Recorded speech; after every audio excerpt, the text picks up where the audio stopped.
Hi friends, నమస్తే.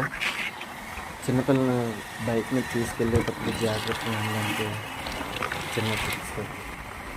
నాకు edit చేయడం రాదు, అది అర్థం కాకపోతే అలా చేయండి. మనం బ్యాగ్ తగిలించుకున్న తర్వాత వాళ్ళ చేతులు కాళ్ళు ఎదర్ నుంచి కాకుండా సీట్ నుంచి ఉన్నట్టు ఎదర్ నుంచి కాకుండా వెనక నుంచి పెట్టుకుంటే పడుకున్నప్పుడు కూడా చాలా ఫ్రీగా ఉంటుంది ఫ్రెండ్స్, పిల్లలకు కూడా. కాకపోతే మనం క్లిప్పు లేదా బ్యాక్ ఉన్న లేస్ ద్వారా వాటిని కట్టుకోవడంతో చాలా ఫ్రీగా ఉంటుంది. నాకు చెప్పడం రాదు, వీడియో ఫస్ట్ టైం చేస్తున్నాను, నాకు ఎడిట్ చేయడం కూడా రాదు. చూడండి friends, sorry. Like, share and subscribe. జాగ్రత్త ఫ్రెండ్స్, స్పీడ్గా వెళ్ళొద్దు బండి మీద వెళ్ళేటప్పుడు. నమస్తే.